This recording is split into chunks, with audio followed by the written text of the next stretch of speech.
마태복음 4장 13절에서 16절까지 말씀입니다.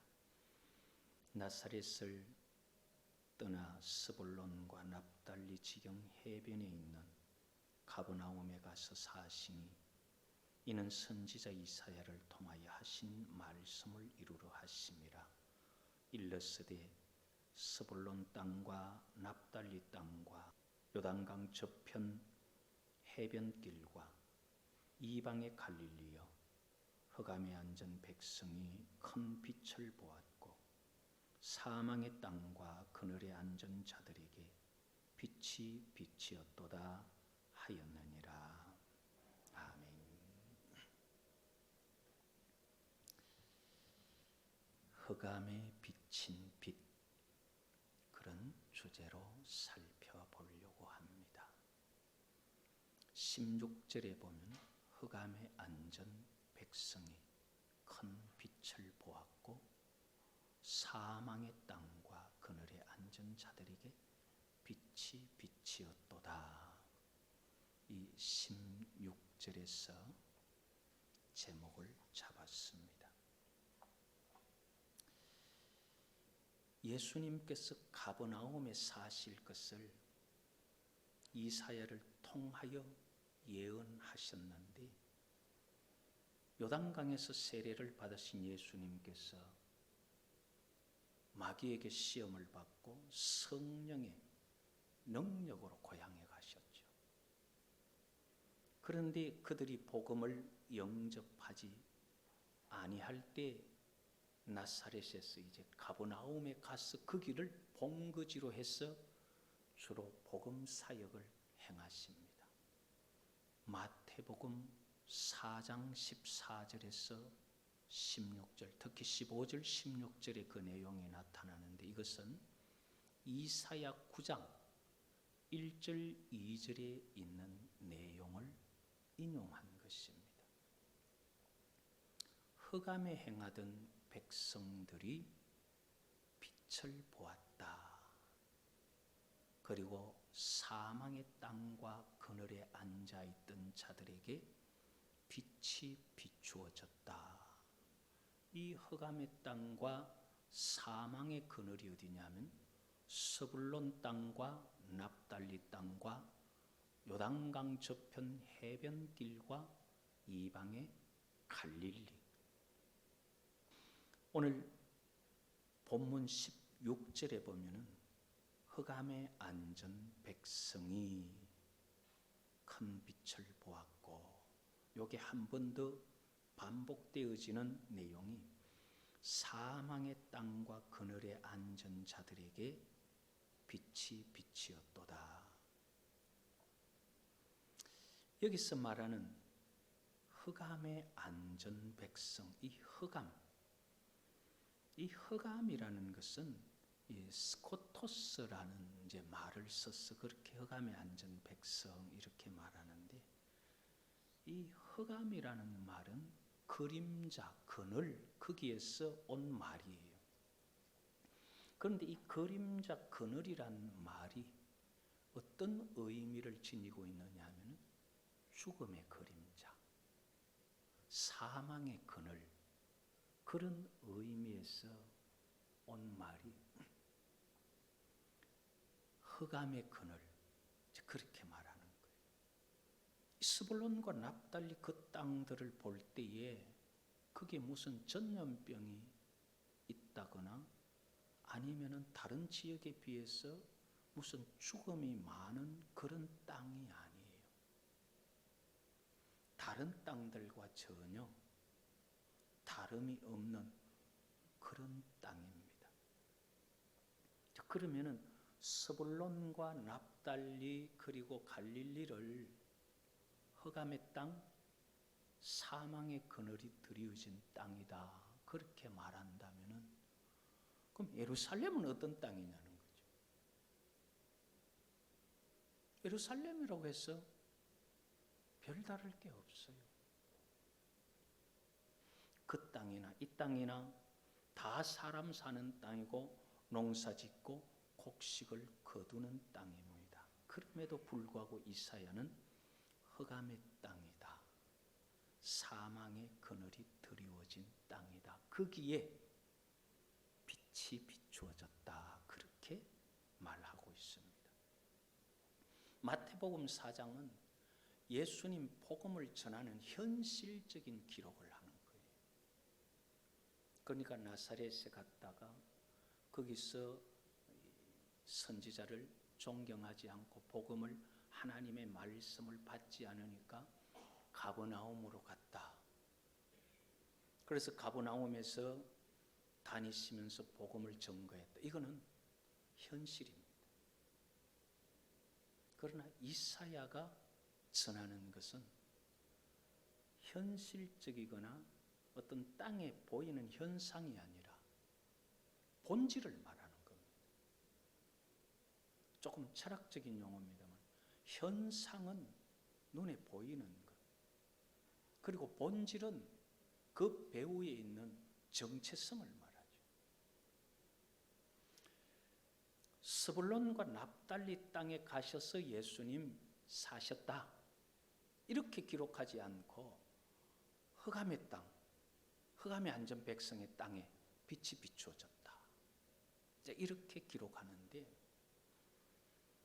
우리가 살아가는 우리의 현실은 우리는 그냥 2023년 2월을 살아갑니다. 이제 겨울이 지나고 봄이 오는 그 계절을 우리가 살아갑니다. 이것은 현실이죠. 그런데 하나님께서 계시록을 통해서 아니면 성경을 통해서 우리가 살아가는 이 시대를 말하는 본질적인 것을 말씀하실 때는 어떻게 말씀하시느냐 하면, 미혹하는 시대, 거짓 선지자들이 거짓 기적과 표적으로서 하나님의 백성들을 마귀에게로 끌어가는 시대라고 말하거든요. 그 현실을 살아가고 현실을 기록한 것과 본질을 보고 본질을 말하는 그 사이에는 엄청난 차이가 생겨나는 거예요. 그래서 우리가 성경을 읽을 때에 가버나움 땅에 살아가는 그 가버나움을 이사야는 흑암의 그늘에 앉은 백성들, 자, 이 차이를 우리가 오늘 밝혀내면은 우리가 살아가는 현실을 우리가 밝히 볼 수 있는 거예요. 그래서 오늘 성경이 말하는 이 차이를 보면서 우리가 어느 시대에 사는지, 우리가 어떤 상황에 사는지 보면서 우리의 삶을 바르게 하는 그런 지혜가 있기를 바라는 것입니다. 이렇게 성경이 본질적인 면을 말하는 말씀들을 보면은 어느 한 땅만이 흑암의 안전 백성이 아니에요. 어느 한 곳만이 사망의 그늘에 드리워진 땅이 아니라 온 세상 자체가 사망이 왕노릇하는 세상이라고 말합니다. 그리고 가버나움만이 사망의 그늘이 아니라 온 세상을 흑암의 권세 아래 있는 세상이라 성경은 그렇게 말하고 있습니다. 우리는 현실을 살다가 보니까 그런 걸 잘 몰라요. 그냥 우리는 꿈을 가지고 있고 뭔가를 이루려고 열심을 가지고 있고 그렇게 살고 있는 거죠. 그러나 하나님께서 하나님의 안목에서 볼 때 이 세상의 정체는 사망이 왕노릇하고 있고 흑암의 권세 아래 있어서 이 세상을 살아가는 모든 사람들이 악한 자 안에 처해서 속이는 문화 속에 살아간다는 거예요. 하나님의 안목에서 보면 그렇게 보이는데 우리가 볼 때는 아무리 봐도 흑암의 세상이 아니고, 아무리 봐도 악한 자, 물론 사람이 악한 자도 있지만 선한 자도 있고, 그게 보이지 않는다는 거죠. 로마서 5장 14절은 분명히 사망이 왕노릇하고 있다고 말합니다. 골로새서 1장 13절에는 여호와께서 우리를 흑암의 권세에서 건져내어서 그 사랑의 아들의 나라로 옮기셨다 말합니다. 성경은 그 정체를 밝히 말하고 있는 것입니다. 이러한 세상을 우리가 바르게 알고 살아갈 때에 잃어버리지 않는 삶을 살 수 있는 겁니다. 예수 그리스도라는 한 사람이 와서 외치고 간 것이 영적인 안목에서 본질적인 면에서 볼 때는 그것이 빛이었다는 거예요. 그래서 흑암에 앉은 백성들에게 큰 빛이 비추어졌다. 요한복음 1장 9절에서 10절에는 참빛 곧 세상에 와서 각 사람에게 비추는 빛이 있었다. 예수 그리스도를 빛이라 말하고 그 속에 요한복음 1장 4절에는 생명이 있다 그렇게 말합니다. 예수 그리스도 안에는 생명이 있다는 거예요. 살리는 것이 있다는 것입니다. 절망 중에 살아가는 사람들 또는 슬픔 중에서 살 이유를 찾지 못하던 사람들이 예수 그리스도를 만나고 나면은 살만한 소망을 얻더라는 거죠. 그게 결국 뭐냐 하면은 예수 안에 생명이 있다는 거예요. 이 생명은 또 그 빛은 하나님께 있는 빛이고 생명임을 성경에서 볼 수가 있습니다. 요한복음 5장 26절에 보면은 아버지께서 자기 속에 생명이 있음같이 아들에게도 생명을 주어 그 속에 있게 하셨다. 요한일서 4장에는 하나님은 빛이시라. 예수님을 통해서 빛을 받으면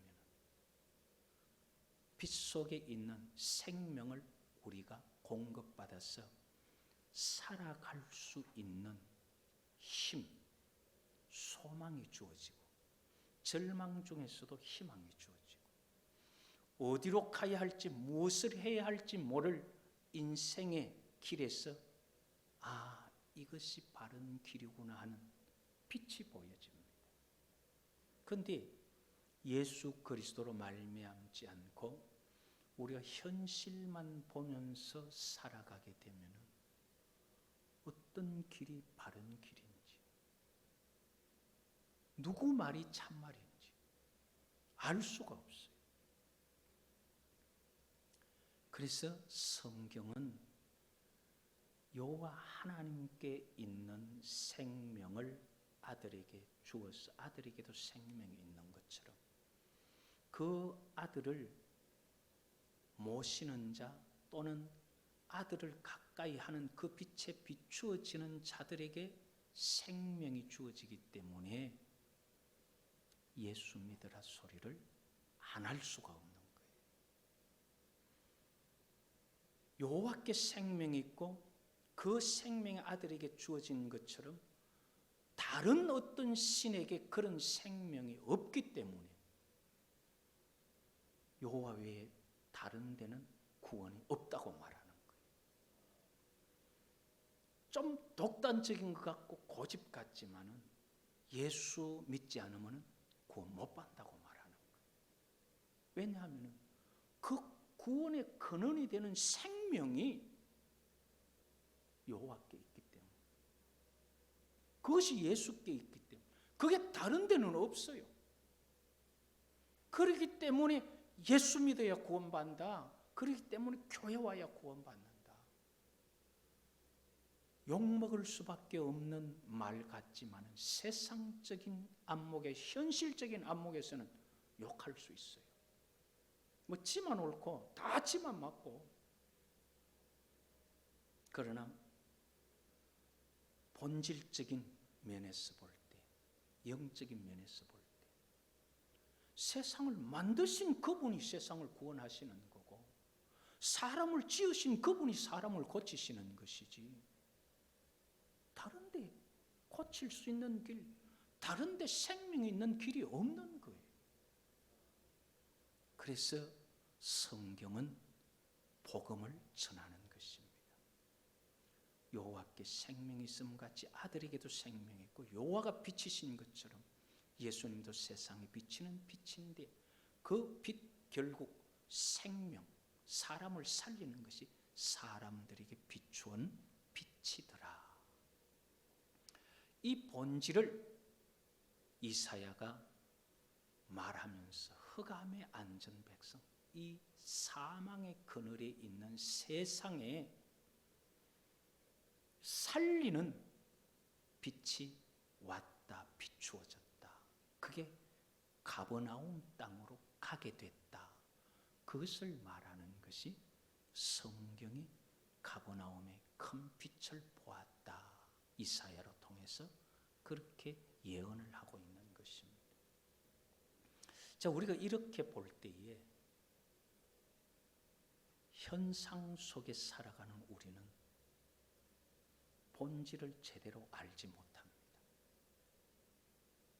하나님께서 이 세상을 시작과 끝을 두시고 어떻게 시작해서 어떻게 끝맺음을 하겠다 하신 하나님께서 만드신 그 계획, 그 본질을 말씀하신 것을 우리가 알고, 내 눈에는 이게 사는 것 같지만 이게 흑암의 그늘이구나. 그런 빛으로 돌아가야 되는 거예요. 현실 속에 살면서 알 수 없는 것을 영적인 비밀로 알려주는 것이 결국 성경 말씀이에요. 그래서 우리가 생활 속에 장사하면서 학교 공부하면서 배울 수 없는 것이지만은 참으로 살 수 있는 길을 일러주는 것이 성경 속에 있다는 거예요.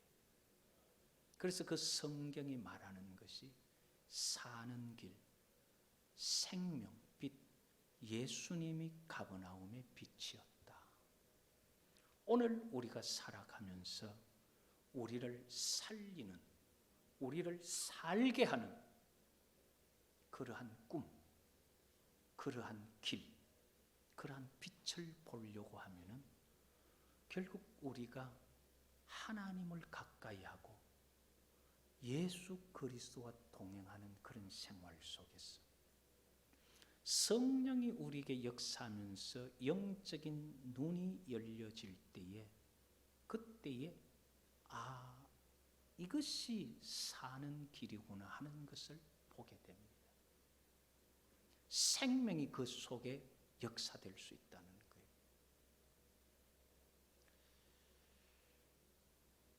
젊은 날에는 조금 쉬는 자유로운 시간이 있으면 어디 여행도 하고 아니면 어디 운동도 하고 뭐 재밌는 거를 많이 생각을 했었어요.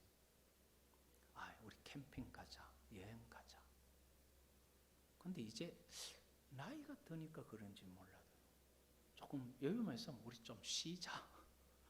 계속 그 말밖에 안 나와요. 이게 젊음이라는 것은 그 속에서 막 아직까지 에너지, 결국 다른 말로 하면 생명력이에요.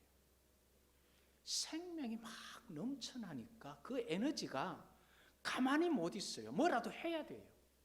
그래서 아이들은 가만히 있으면 편하고 좋은데 나가서 실컷 놀고 고생하고 막 힘든다 하면서도 논다는 거예요. 그게 뭐냐면 에너지라는 거죠. 우리가 이 땅을 살아가면서 뭘 위해서 살지 모르고 그저 인생이 허망한 것 같은 그런 것은 그 속에 생명이 없기 때문에